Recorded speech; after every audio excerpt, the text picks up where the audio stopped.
Hi, my name is Barb Nangle. I'm the founder of Higher Power Coaching and Consulting. I want to welcome you to my podcast, Fragmented to Whole, Life Lessons from 12-Step Recovery. This is episode 43, Amends, Apologies, Harms, and Hurts. I had somebody in recovery tell me that they owe me an amends for something that was pretty slight. In fact, this has happened a number of times. When one of my sponsees says they owe an amends for something slight, I have the conversation with them that I'm about to have with you about the difference between an apology and an amends. There is a huge difference between apologizing and making an amends to somebody in 12-step recovery. There's also a difference between harming someone and hurting someone, which I'll get to in a moment. But first, an amends is where we've done something to harm someone and we are not only apologizing, but we're changing our behavior and possibly even doing something active to make up for the harm. If you have done something rather slight and it's just one time, for example, you didn't call someone back, an apology is fine. That is not something that requires an amends. Another thing that I've seen come up again and again in recovery regarding amends with people who have not yet gotten to steps 8 and 9 is they talk about needing to make amends for something that they just did. If you haven't gotten that far in the steps, you're not prepared to make amends. First, depending on whether you've gotten through step 4, you may not even have figured out what your defects of character are. Second, if you haven't gotten to step 6, you haven't become entirely ready to have those defects removed. Or if you haven't gotten to step 7, you haven't humbly asked God to remove those defects of character. So how can you possibly say that your behavior is going to change, which a true amends requires, when you're not even clear what those behaviors are and you haven't done the spiritual work on those defects? Until you get to that point in the steps, you're not ready to make amends to anyone. If something comes up with someone, whether it's a memory from the past or something you've just done that's part of your pattern of dysfunction, you should put the people affected on your 8th step amends list so that when you get to step 8, you'll remember. And you should be putting your behaviors involved on your 6th step behavior list so you know what defects to become entirely ready to have removed when you get to step 6. So again, an apology is different than an amends. Amends are reserved for harms you've caused people, not slights, which can be covered by an apology. Now I'm going to shift to talking about the difference between harm and hurt. Step 8 says we made a list of all persons we had harmed and became willing to make amends to them all.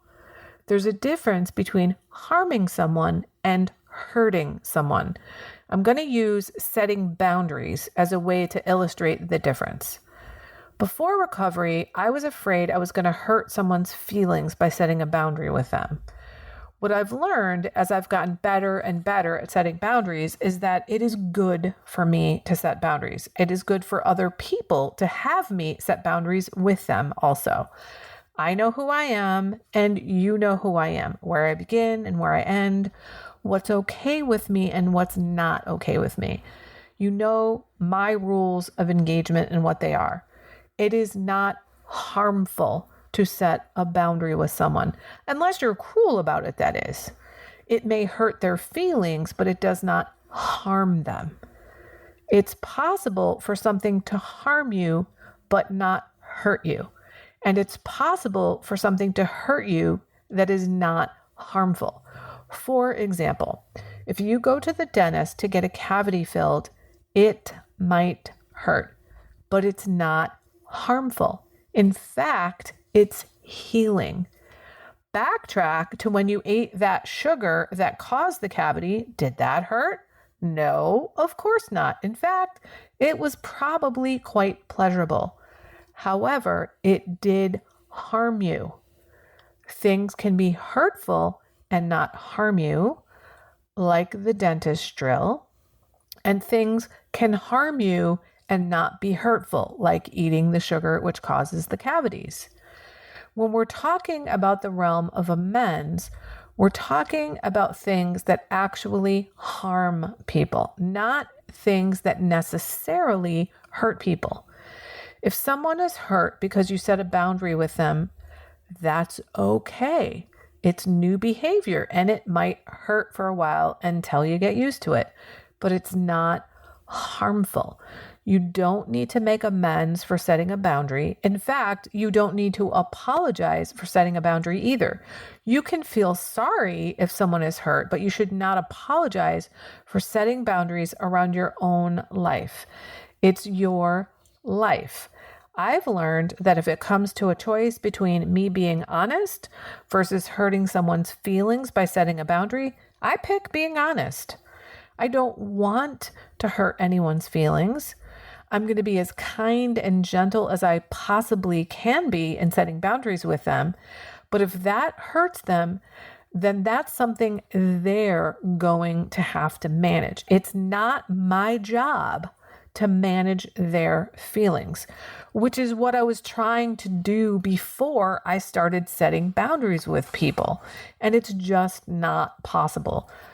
Remember that we're seeking to know the difference between the things we can and cannot change.